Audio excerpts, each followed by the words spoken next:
함께 봉독한 말씀을 가지고 헛되지 않습니다라는 제목으로 하나님의 은혜를 함께 나누기를 원합니다. 우리가 살아가면서 우리가 삶의 여러 가지 요소들 중에 중요하게 여겨지는 것들이 있죠.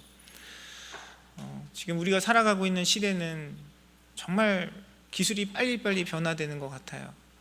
하지만 그럼에도 불구하고 우리에게 지속적으로 반복적으로 중요하게 여겨지는 것들이 있습니다. 그 중에 하나가 음식이 아닌가 해요. 특히 한국 분들, 우리 민족은 음식에 더 민감하고 또 그것을 중요하게 여기는 것 같습니다.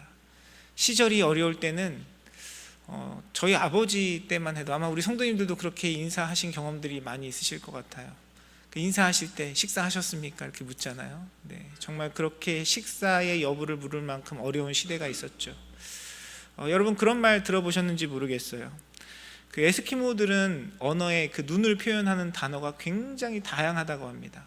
왜냐하면 그들에게 있어서 눈은 늘상 경험하는 문화의 한 부분이고, 우리에겐 그냥 눈인데, 그 하늘에서 내리는 눈을 말씀드리는 겁니다. 우리에겐 그냥 눈인데 그들에게 있어서는 그들의 삶 가운데 늘 가까이 있는 것이기 때문에 그 눈을 표현하는 단어가 굉장히 다양하다 그래요.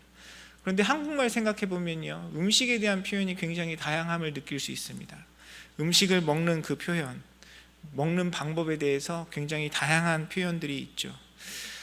쌈을 먹을 때는 싸먹는다 그러잖아요. 그리고 어떤 고기 같은 건 우리가 구워 먹는다라고 이야기하고, 회 같은 거 먹을 때는 처먹는다 이렇게 표현하잖아요. 네, 발음에 주의하셔야 됩니다. 그만큼 우리 문화가 음식에 대해서 중요하게 표현하는 것 같아요. 그래서 사실 누군가 교제할 때도 무엇을 먹느냐도 때로는 중요합니다. 연인들이 데이트하면서 먹어야 될 음식, 또 피해야 할 음식이 있죠. 또 누군가를 만나고 대접할 때 그 사람이 좋아하는 음식이 무엇인지, 또 피하는 음식이 무엇인지 우리가 또 묻고 관심을 가지곤 합니다. 어떤 한 성도님과 또 교제하면서 음식에 대한 이야기를 한 적이 있어요. 성도님들이 자주 저한테 물어보세요. 목사님 뭐 좋아하세요? 이렇게 물어보십니다. 저는 뭘 좋아할 것 같으십니까? 다 좋아합니다. 네, 잘 아시는군요. 감사합니다. 저는 다 좋아해요. 그 성도님들께 저도 물어요. 우리 집사님은, 우리 권사님은, 장모님은 어떤 음식 좋아하세요? 제가 그런 질문을 종종 드리는데요, 한 성도님이 저한테 이렇게 답하셨어요. 목사님, 저는 음식 특별히 가리지 않아요. 그런데 싫어하는 음식은 하나 있습니다 라고 말씀하시면서 얘기하시더라고요. 그러면서 본인은 국수를 싫어하신대요. 우리 성도님들 중에 국수를 굉장히 좋아하시는 분들도 계신데, 그 집사님은 저에게 국수를 싫어한다고 표현하셨어요. 제가 여쭤봤어요. 집사님 왜 국수는 싫어하세요? 라고 여쭤봤더니 이렇게 저에게 답하셨습니다. 제가 가게를 몇 개 말아먹으니까 말아먹는 음식은 별로 좋아하지 않아요. 이렇게 말씀하시더라고요. 제가 그 이야기를 들으면서 재치 있게 유머로 말씀하시는 것에 감사한 마음이 들었지만, 이민 사회를 살아가는 우리 성도님들의 삶에 안타까운 현실을 경험하고 느낄 수 있었습니다. 아마 이 자리에 계신 분들 중에도 여러 개 말아먹으신 분들이 계시지 않을까 하는 생각이 들어요. 꼭 비즈니스를 망하고 또 실패하지 않았더라도 우리가 살아가고 있는 우리의 그 삶의 일터 가운데, 삶의 여러 가지 순간 가운데 우리의 실패와 고통의 경험들이 있습니다. 우리가 살아가고 있는 이 땅의 삶 모습뿐만이 아니라 우리의 신앙의 여정 속에서도 우리를 낙심하고 절망하게 하는 많은 순간들이 있어요. 어제 우리 찬양대 함께 또 친교하는 좋은 모임을 가졌습니다. 예수님께 하고 싶은 말이 무엇이냐라는 질문을 제가 드렸는데, 몇몇 성도님들이 그렇게 질문을 하시더라고요. 예수님 언제 오세요? 이 질문들을 많이 하시더라고요. 천국에 대한 소망이 있다는 것 기쁜 일입니다. 그런데 저는 반면에 그 성도님들의 질문 속에서 이 땅 살아가기 참 힘들어요 라는 그런 메시지를 읽을 수 있었습니다. 또 여러분들이 또 이런 질문을 하셨어요. 예수님 저 잘하고 있나요? 라는 질문을 하시더라고요. 근데 저는 그 질문 속에서 주님을 닮아가고 더 거룩한 삶을 살아가고 싶은데 계속해서 반복하고 실패하는 본인의 실패감과 절망감을 표현하신 게 아닌가 하는 생각이 들었습니다. 우리는 하나님의 은혜와 하나님의 사랑, 능력을 고백하고 하나님 은혜 가운데 살아가는 삶이라고 이야기하고 있지만 끊임없는 우리의 현실의 실패와 절망, 우리의 영적인 미성숙함 가운데 낙심하게 되는 것이 우리의 모습입니다. 그래서 우리가 지난주에 함께 여러분과 말씀을 나눴어요. 혈과 육은 하나님의 나라를 이어받을 수 없고 썩어질 것은 썩지 아니할 것을 이어받을 수 없다라는 말씀을 통해서 우리 이 땅의 현실 속에서 하나님께서 베푸시는 은혜와 영광이 온전히 나타나지 않는 제한된 세상 가운데 살아가는 우리의 삶에 대해서 이야기했습니다. 그래서 혈과 육의 모습, 썩어질 것을 바라보고 낙심하지 말고 영원한 하나님 나라, 썩어지지 아니할 것에 소망을 두고 살아가자는 말씀을 여러분과 함께 나누었어요. 그 말씀의 내용이, 그 메시지가 얼마나 여러분의 마음과 또 심령 가운데 감동이 되고 은혜로 남았는지 모르겠습니다. 때로는 그런 말씀들이 우리에게 위로가 돼요. 힘이 됩니다. 우리 찬양대 찬양한 것처럼 하나님 나라에 대한 소망을 두고 우리의 이름을 기억하시고 우리를 붙드시고 영원한 주님의 나라로 인도하신 하나님의 사랑을 바라보면 때로는 우리의 현실의 절망과 좌절의 순간 속에서 위로를 얻고 힘을 얻기도 합니다. 그런데 어느 순간 나의 다시 현실의 그 고통과 아픔 가운데 마주하게 되면 언제 그 위로와 은혜를 받았느냐는 듯이 또 절망하고 낙심하는 우리의 모습을 바라보게 돼요. 그런 절망과 낙심의 순간들 앞에 서면 우리는 나도 모르게 나 자신을 돌아보는 것을 넘어 나 자신을 질책하고 원망할 때가 있습니다. 내가 뭔가 잘못한 것이 아닌가? 내가 뭔가 실수한 것이 아닌가? 내가 잘못하고 있는 것은 없는가? 우리 자신을 향한 원망과 질책으로 실패감과 절망감 가운데 낙심하게 되는 것이 우리의 모습이곤 합니다. 우리의 그런 현실 가운데 오늘 말씀은 우리에게 하나님의 뜻과 하나님께서 우리에게 원하시는 삶의 태도에 대한 교훈을 주고 있어요. 우리는 이 땅 가운데 여러 가지 우리의 삶의 모습, 또한 영적인 삶 속에서 절망과 낙심의 순간들, 실패감을 경험하고 있지만 하나님은 그런 우리의 절망감과 실패감 가운데 어떤 메시지를 주고 계시는지 오늘 본문 말씀을 통해 함께 살펴보기를 원합니다. 결론적으로 말씀드리면 57절의 말씀이 우리에게 주시는 하나님의 답이라고 생각해요. 바울은 우리에게 이렇게 선포합니다. 우리 주 예수 그리스도로 말미암아 우리에게 승리를 주시는 하나님께 감사하노니라고 고백하고 있습니다. 고린도전서 전체의 말씀을 보면요, 바울은 감사로 시작하고 감사로 끝을 맺고 있어요. 그런데 우리가 지금까지 함께 살펴본 것처럼 고린도전서, 고린도 교회의 그 현실의 내용들을 살펴보면 감사할 수 있는 일들이 많지 않았습니다. 고린도 교회 가운데 훌륭한 지도자들이 있었지만 그 지도자들을 인해서 당을 짓고 분열이 일어났고요, 하나님께서 주시는 은사마저도 잘못 사용해서 교만의 도구로, 상처 주는 도구로 쓰였을 뿐만 아니라 주님 앞에 드리는 성례의 모습 가운데서도 그들의 이기적인 마음, 죄악의 모습들이 나타나는 것이 고린도 교회의 현실이었어요. 그럼에도 불구하고 바울은 고린도 교회 성도들을 바라보며 하나님께 감사하고 있습니다.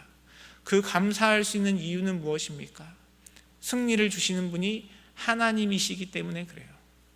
사랑하는 성도 여러분, 우리가 여전히 우리의 삶 속에서, 우리의 여러 가지 삶의 현실 속에서 우리의 영적인 삶 가운데 연약하고 부족하고 죄악된 우리의 모습을 경험하며 실패감 가운데 낙심할 수밖에 없지만, 그럼에도 불구하고 우리 인생 가운데 승리를 주시는 하나님을 바라보는 저와 여러분의 인생이 되기를 주님의 이름으로 축원합니다. 우리에게 소망이 있는 이유는요, 우리가 잘해서가 아니에요. 우리에게 소망이 있는 이유는 우리에게 가능성이 있어서가 아닙니다. 우리에게 소망이 있는 이유는 우리에게 승리를 주시는 하나님께서 지금도 일하고 계시고 우리의 인생 가운데 역사하시기 때문에 우리에게 소망이 있는 줄 믿습니다. 여러분, 성경을 통해서 무엇을 보고 무엇을 깨닫고 계십니까? 제가 여러 번 여러분과 함께 나누었던 것 같아요.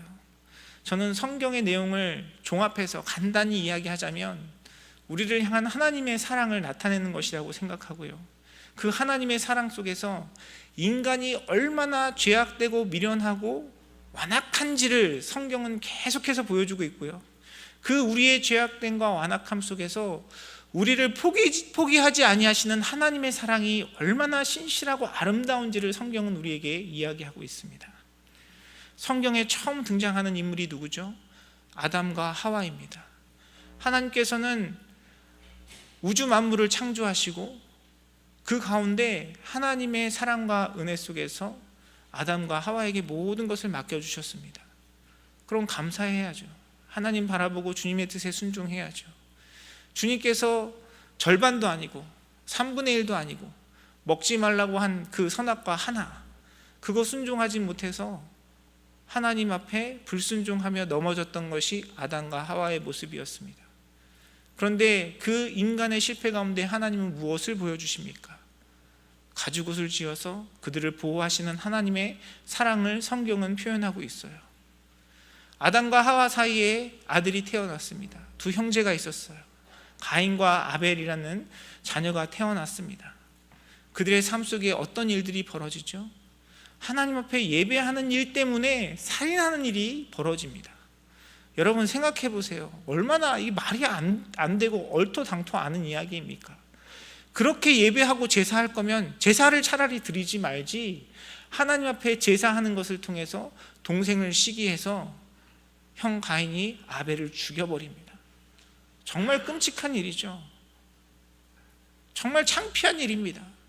그런데 그 가인의 죄악 가운데 가인이 자신이 살인한 그 일로 인해서 사람들이 자기에게 저주하고 자기에게 행할 그 행함들이 두려워, 그 심판이 두려워서 하나님을 찾아요.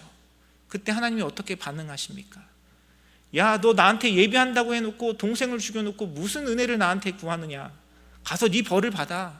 하나님 그렇게 말씀하지 않으셨어요. 예배하는 그 일 때문에 동생을 시기하여 동생을 죽인 그 살인자에게 하나님께서는 은혜를 베푸시고 하나님의 보호하심을 약속하시는 것이 성경의 내용입니다. 여러분, 성경에 기록되어 있는 모든 역사는 우리의 실패와 우리의 미련함과 인간의 완악함에 대해서 기록하고 있어요. 하나님께서 택하신 이스라엘 백성들, 그들이 진정으로 하나님 앞에 택한 백성으로 믿음으로 살아갔습니까? 우리가 성경을 통해 알듯이 그렇지 않잖아요. 그 안에 얼마나 많은 죄악과 교만과 우상 숭배가 담겨져 있었습니까? 결국 그러다가 나라가 쪼개지잖아요. 망하잖아요. 포로로 끌려가잖아요. 그런데 하나님은 그들을 결코 포기하지 아니하십니다. 그리고 모든 인류의 죄악 가운데 하나님께서 우리의 연약함과 죄악됨에도 불구하고 우리의 구세주가 되시는 예수 그리스도를 이 땅에 보내셔서 모든 저주와 사망의 권세를 무너뜨리시고 우리에게 하나님의 자녀가 되는 권세를 허락하신 것이 성경의 내용입니다. 그렇게 인류 역사를 통해서 우리의 완악함과 미련함에도 불구하고 우리를 향한 그 하나님의 신실한 사랑을 포기하지 아니하시는 주님의 그 사랑이 저와 여러분의 삶 가운데 동일하게 역사하는 줄 믿습니다. 그렇게 끈질기고 신실하신 하나님의 사랑이 우리의 삶을, 우리의 인생을 붙들고 있기 때문에 우리는 주님 안에 기대하고 소망할 수 있는 거예요. 사랑하는 성도 여러분, 내 눈앞에 있는 환경, 내가 경험했던 실패, 우리의 연약함, 나의 부족함에 낙심하지 아니하고 우리에게 승리를 주시는 하나님을 바라보시는 사랑하는 성도님들의 삶이 되시기를 주님의 이름으로 축원합니다. 바울은 그 하나님 바라봤기 때문에 고린도 교회를 향해 감사할 수 있었어요. 고린도 교회를 향한 그 바울의 감사는 결코 땅에 떨어지지 않았습니다. 하나님께서 그의 감사의 믿음의 고백에, 그의 사역의 헌신에, 그의 수고에 하나님께서 주님의 능력, 하나님의 승리를 나타내시는 것을 우리는 역사를 통해 알 수 있어요. 우리가 함께 살펴본 것처럼 고린도 전서의 내용을 통해서 살펴본 고린도 교회의 모습은 정말 실망스럽고 안타까운 그런 모습입니다. 그런데 여러분, 고린도 후서의 내용을 보면요, 그러했던 교회의 모습 가운데 하나님께서 놀라운 일들을 행하시는 것을 알 수 있어요. 고린도 후서에는 어떤 내용들이 기록되어 있냐면요, 하나님의 선교 가운데 헌신하고 동참하는 고린도 교회 성도들의 모습을 말씀은 기록하고 있습니다. 또한 그 가운데 하나님께서 허락하신 영적인 회개와 회복의 모습을 고린도 후서에 말씀은 담고 있어요. 당장 눈앞에 어떤 열매로 결과로 나타나지 않았지만 고린도 성도들을 향하여 뿌렸던 바울의 기도와 간구, 그의 헌신이 하나님 앞에 아름다운 열매로 주님께 올려드려졌던 것이죠. 바울은 이것을 이미 경험하지 못하였지만 하나님에 대한 믿음으로, 승리에 대한 믿음으로 그는 이렇게 고백합니다. 우리가 함께 읽은 본문 58절 하반절의 말씀이에요. 너희 수고가 주 안에서 헛되지 않은 줄 알미라 라고 바울은 믿음으로 고백하고 있어요. 내가 경험되지 않았지만, 내가 경험하지 못했지만, 당장 어떤 열매로 내 눈앞에 나타나지 않았지만 역사를 통해 우리를 향한 신실한 사랑과 하나님의 일하심을 증명하신 하나님에 대한 믿음으로 바울은 이 고백을 드렸고요, 그의 믿음 가운데 고린도 교회 가운데 고린도 교회 성도들을 향해 하나님께서 베푸시는 그 은혜, 그 열매들을 바울은 고백하며 경험하였던 것이죠. 사랑하는 성도 여러분, 우리에게 이미 승리케 하시고 승리를 주시는 하나님을 바라보며 주님 앞에 드리는 우리의 수고가 헛되지 아니하게 하시는 하나님을 향한 믿음으로 주님 앞에 서는 사랑하는 성도님들의 삶이 되시기를 주님의 이름으로 축원합니다. 오늘 본문 말씀에 기록되어 있는 이 수고라는 단어는요, 그냥 고생하고 힘든 일을 의미하지 않아요. 원어의 내용을 보면 이 수고라는 단어는 아주 힘든 고된 일, 그리고 고통이나 희생을 따르는 헌신적인 노력을 이야기합니다. 때로는 우리가 믿음의 삶을 살아가면서, 이 땅을 살아가면서 삶의 현실 가운데 가족들과의 관계 속에서 낙심되고 절망될 때가 있어요. 계속해서 희생하고 헌신하고 참고 인내하지만 여전히 변함이 없는 우리의 삶의 현실, 사람들의 모습을 보며 낙심될 때가 있습니다. 아마 여러분 배우자를 향하여 아니면 자녀들을 양육하면서 그런 절망감과 실패감을 많이 경험하셨을 거라 생각이 듭니다. 하나님은 말씀 가운데 우리에게 약속하세요. 주님을 향하여 믿음으로 주님 앞에 나아간 우리의 수고와 헌신이 주님 안에 결코 헛되지 않다고 주님은 약속하고 계십니다. 내 눈앞에 당장 어떠한 열매가 없어도 주님의 그 신실하심, 하나님의 약속을 믿는 믿음으로 주님 앞에 서시는 여러분의 삶이 되시기를 주님의 이름으로 축원합니다. 특별히 교회를 섬기고 지체들을 섬기는 일들 가운데 우리에게 그런 절망이 경험될 때가 있어요. 사랑으로 베풀고 섬기고 인내하고 기도하지만 여전히 변하지 않고 여전히 하나님 앞에 어떤 열매나 결과를 나타내지 않고 오히려 원망과 오히려 그 가운데 무례함으로 우리에게 다가오는 많은 삶의 현실들이 있습니다. 사랑하는 성도 여러분, 내 앞에 보이는 열매, 내 앞에 다가오는 절망적인 상황과 현실, 사람들의 무례함이나 핍박이나 원망에 낙심하지 말고 여전히 그 가운데 일하시는 하나님을 바라보시는 사랑하는 성도님들의 삶이 되시기를 주님의 이름으로 축원합니다. 우리가 특별히 주님 앞에 드리는 우리의 예배, 기도의 삶, 우리가 그런 것들을 경험할 때가 많이 있어요. 우리 교회에도 새벽 예배 열심히 꾸준히 기도의 자리 지키시는 분들이 있습니다. 여러분, 기도의 자리를 지키다 보면 때로는 실망과 절망이 들 때가 있습니다.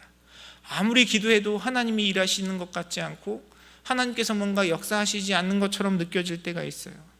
기도는 하지만 여전히 변하지 않는 현실이 우리 앞에 놓여져 있습니다. 여러분, 우리의 변하지 않는 현실뿐만 아니고요, 기도하다 보면요, 때로는 기도가 집중되지 않을 때가 있어요. 잠을 깨워서 예배의 자리, 기도의 자리에 나왔지만 그 시간을 그냥 졸다가 돌아가는 경우들도 부지기수입니다. 저만 그런 거 아니죠? 여러분도 다 그런 일들 경험하셨을 거라 생각이 듭니다. 그런데 하나님 앞에 그 자리를 지키는 것, 내가 항상 성령 충만과 기쁨과 감격으로 어떤 열매를 경험하지 못하지만 하나님께서 나에게 주신 그 사명과 부르심 가운데 묵묵히 순종하는 것, 그것이 우리가 주님 안에 가져야 할 태도입니다. 중요한 것은 내 모습, 나의 어떤 헌신과 수고가 아니라 승리하실 것을 우리에게 허락하시는 하나님에 대한 기대와 신뢰 때문에 우리는 그 자리를 지키는 것이죠. 사랑하는 성도 여러분, 저와 여러분의 삶 가운데 맡겨주신 그 사명의 자리 가운데 여러분의 수고와 여러분의 헌신 가운데 열매 맺게 하시는 하나님을 바라보며 그것을 헛되지 않게 하시는 하나님을 향한 믿음으로 주님 앞에 서시는 사랑하는 성도님들의 삶이 되시기를 주님의 이름으로 축원합니다.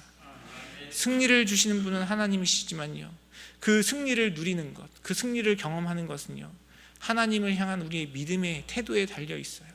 그리고 그 믿음의 태도는 하나님께서 원하시는 나의 삶의 자리, 나의 수고의 자리를 지키는 것으로 증명되는 것입니다. 내가 입술로 말로는 믿음이 있다라고 고백하지만 하나님께서 나에게 원하시는 그 자리 지키지 못하고 순종하지 못하면 결국은 믿음이 없는 것이라고 볼 수 있죠. 오늘 본문의 말씀은 그렇다면 정말 우리에게 승리를 주시는 하나님을 향한 믿음으로 살아가는 자의 삶의 태도는 어떠한가, 우리에게 구체적으로 이야기하고 있어요. 58절 말씀에 보면 이렇게 기록합니다. 그러므로 내 사랑하는 형제들아, 견실하며 흔들리지 말고 항상 주의 일에 더욱 힘쓰는 자들이 되라라고 바울은 권면하고 있습니다. 하나님은 우리에게 승리를 주시는 하나님이신데, 하나님이 다 행하시는데 내가 왜 견실하고 흔들리지 말고 항상 주의 일에 더 힘쓰는 자가 되어야 합니까? 하나님은요, 우리 가운데 은혜를 베푸시고 능력을 행하시는 분이시지만 그 일을 우리와 함께 이루어가고 계십니다. 하나님께서 우리 인생 가운데 베푸시는 은혜는 우리의 믿음의 반응, 믿음의 순종을 통해서 우리의 삶 가운데 하나님이 허락하시는 능력과 권능으로 나타나는 거예요. 그래서 우리는 나의 열심과 수고가 어떤 능력이 있어서가 아니고요, 우리에게 승리를 주시는 그 하나님에 대한 믿음으로 그분을 바라보고 그분을 신뢰하기 때문에 하나님께서 우리에게 허락하신 그 사역의 자리, 섬김의 자리, 그 부르심의 자리에서 견실하고 흔들리지 말고 항상 주님의 일에 더욱 힘써야 하는 것입니다. 여기서 말하는 주의 일은 무엇이겠습니까? 주님의 일은요, 우리가 교회를 섬기고 선교사님들을 후원하고 그런 일만을 이야기하는 것이 아니에요. 주님의 일은 예수 그리스도를 믿는 믿음으로 행하는 모든 일입니다. 나를 구원하여 주신 예수님에 대한 그 믿음으로 가족을 사랑하며 섬기는 일, 예수 그리스도를 믿는 믿음으로 누군가를 섬기고 누군가를 위해 기도하는 일, 예수 그리스도를 믿는 믿음으로 하나님께서 나에게 주신 사명의 자리, 헌신의 자리, 삶의 자리를 지키고 그 가운데 버텨내고 살아내는 것, 그 모든 것이 주님의 일인 줄 믿습니다. 사랑하는 성도 여러분, 우리의 인생은요, 하나님 앞에 드리는 예배, 교회를 섬기는 일만 하나님께서 우리에게 주지 않으셨어요. 늘 여러분에게 말씀드리지만 여러분에게 허락하신 모든 삶의 자리, 가정 안에서나 일터에서나 여러분이 세상에서 관계 맺고 살아가는 모든 삶의 자리가 여러분의 사명의 자리임을 기억하시는 여러분의 삶이 되기를 간절히 소원합니다. 우리는 그 가운데 예수 그리스도를 믿는 믿음으로 하나님께서 허락하신 모든 관계 속에서 주님의 뜻에, 주님의 말씀에 순종하며 믿음으로 살아내야 하는 것입니다. 그렇게 우리는 힘써야 한다라고 이야기해요. 여기서 힘쓴다라는 말은 앞에서 우리가 함께 살펴본 것처럼 우리의 희생과 헌신, 수고를 넘치도록 해야 함을 이야기합니다.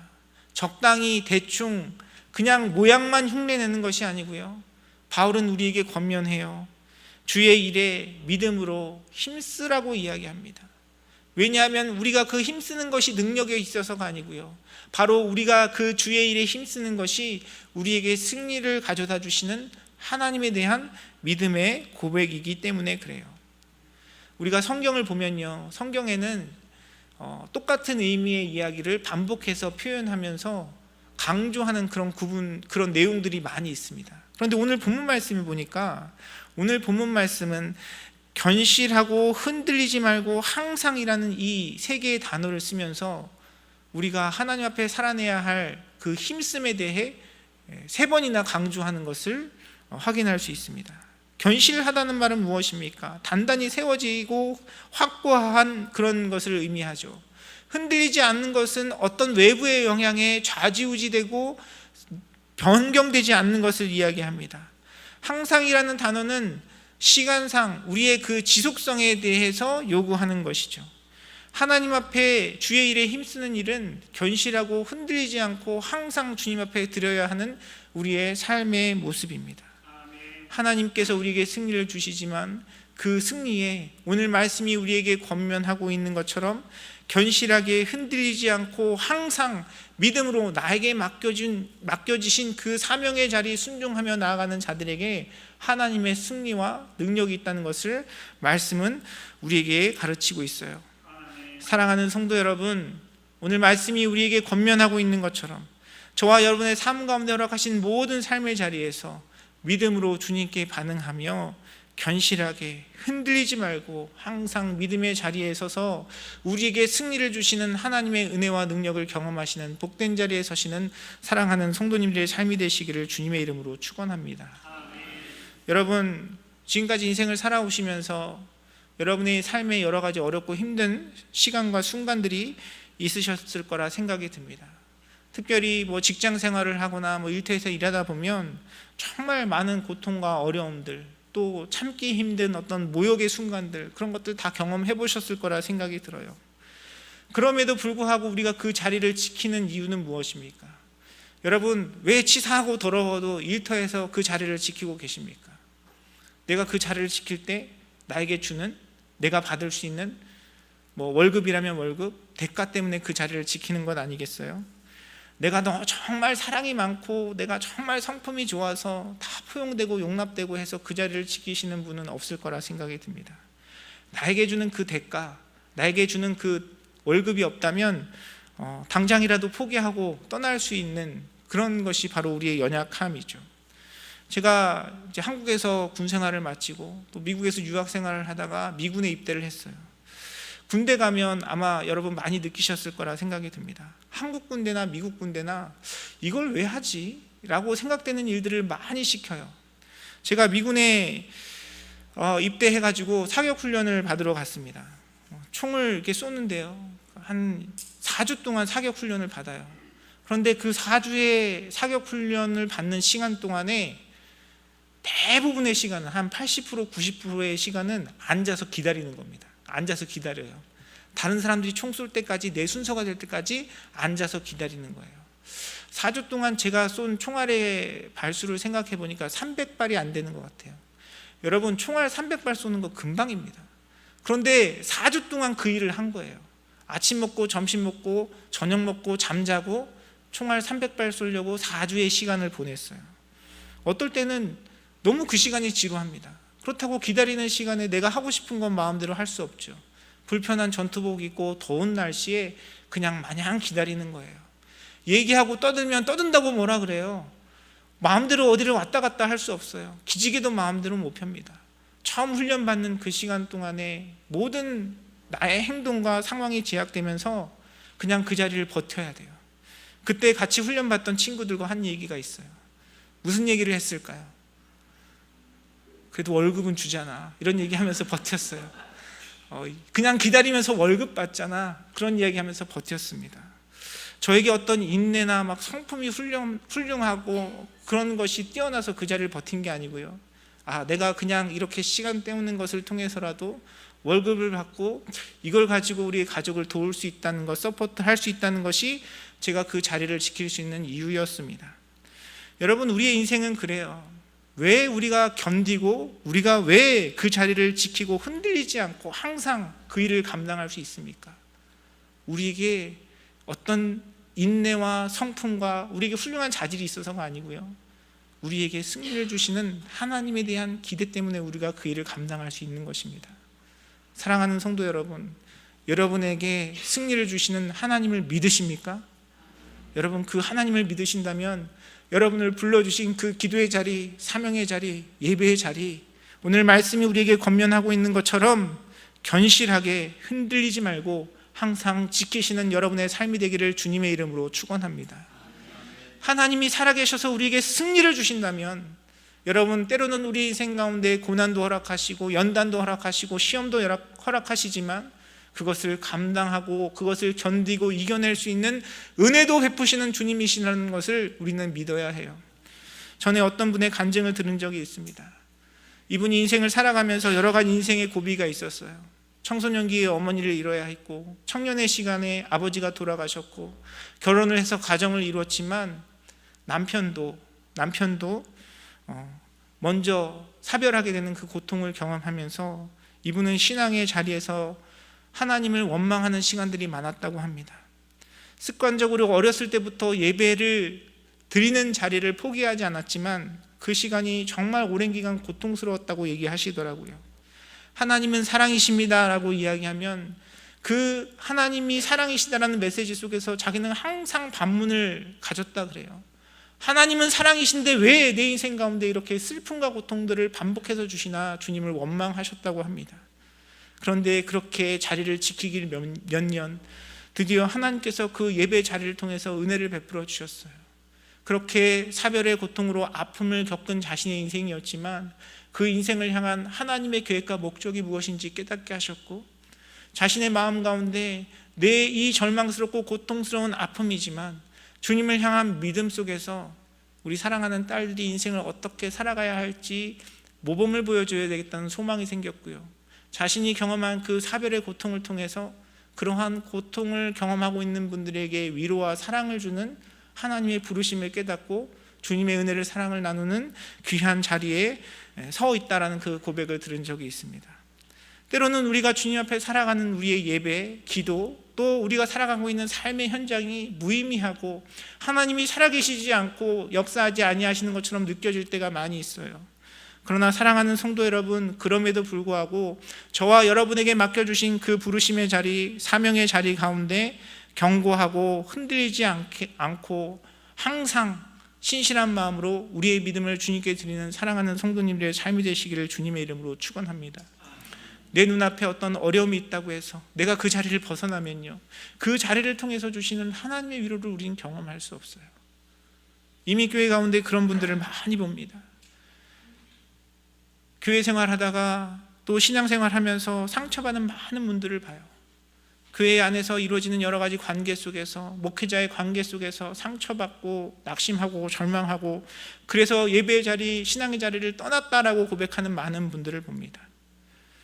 그러나 그 모습이 어떤 부분에서는 굉장히 안타깝고 또 공감되고 이해되는 부분이 있어요. 하지만 그 모습 가운데 나를 구원하신 예수 그리스도에 대한 사랑에 대한 믿음의 고백은 도대체 어디 있는지 반문하고 싶을 때가 많이 있습니다. 여러분, 목회자이지만 저에게도 많은 염려와 아픔과 고민들이 있어요.